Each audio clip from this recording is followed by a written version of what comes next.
Right, what's good, people? So in this video, I'm going to be talking to you about 3 secret tips to help you with Religious Studies Eduqas Paper 1, okay? This is about Route A, so I'm going to be talking about specifically from Christianity and Islam. If you are doing this particular route, but you're doing a different religion to Islam, then this still applies perfectly fine, okay? So first secret tip for Paper 1, look for the links, okay? Whether it's within the same, I say question, but I basically mean section, right? So whether it's links between the relationship questions or links throughout the papers.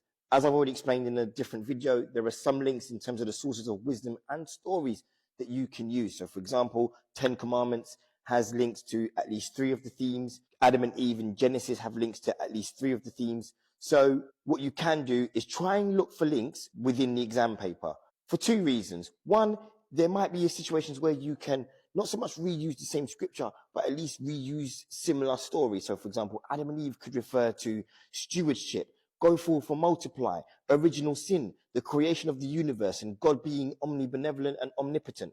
All of these things, just Adam and Eve, right? But they apply to 3 of the 4 themes. So look for links either within the same section or throughout the paper, just to make it easier on yourself to find sort of the answers. And on top of that, B as well, it can also mean that if you're struggling to answer a question, you might be able to find a link that will help you answer it either from within the same section or throughout the paper.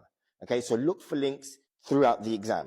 Secret tip number 2, play to your strengths. Very often, especially for the 5, 8 and 15 markers throughout this paper, except for the life and death section, you can choose how you approach this exam question by applying beliefs about the religions. If you are stronger with the beliefs about Christianity, you can refer to those. If you are stronger with the beliefs about Islam or the extra religion that you've referred to, you can use that in the exam for the 8, the 15 and the 5 marker. If you personally also feel as if you find it easier to refer to both. So for example, if a question about taking care of the earth came up, if it was a 5 or an 8 marker, or even a 15 marker, you could refer to stewardship for Christianity and caliphs for Islam, okay? You can refer to that, okay? It's up to you.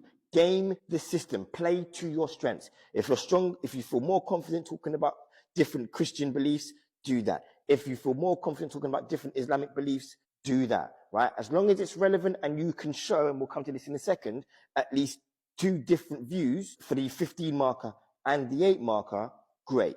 But play to your strengths and make sure that you refer to the relevant part of the religion. Thirdly, beat the caps. This is mainly for the 15 mark question. There's 3 caps that can stop you getting extra marks, okay? The first cap, you must make sure that you include 2 different views. I just explained for point number 2 that you can play to your strengths.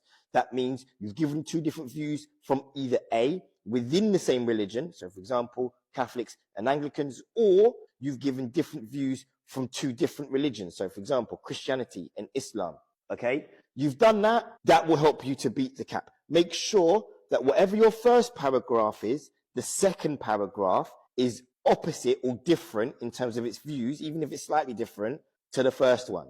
Okay, so for example, if a question comes up about gender roles within the church or within worship, shall I say, and you can apply both Christian and Islamic views to that, it's easy for you to refer to 2 different Christian views. For example, Catholics, no women in roles of leadership, and for Anglicans, women have roles within the grand church in terms of deacons and archbishops, right? So you've got that there, making sure that you give at least 2 different views by playing to your strengths. Next one, question 2. This is the life and death section, okay? Making sure that in that 15 marker, you have to refer to non-religious beliefs. That could be either beliefs from the humanist perspective or generally the atheist perspective.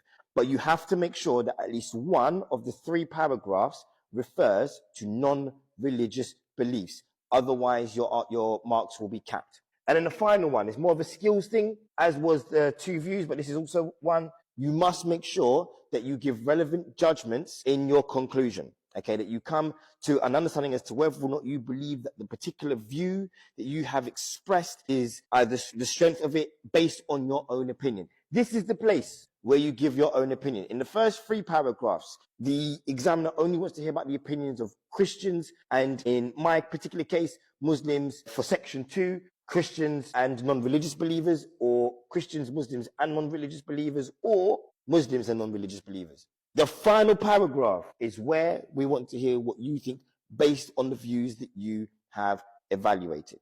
Okay, that is the time and the place to share your opinion based on the evidence that you have presented. But before then, nobody cares what you think.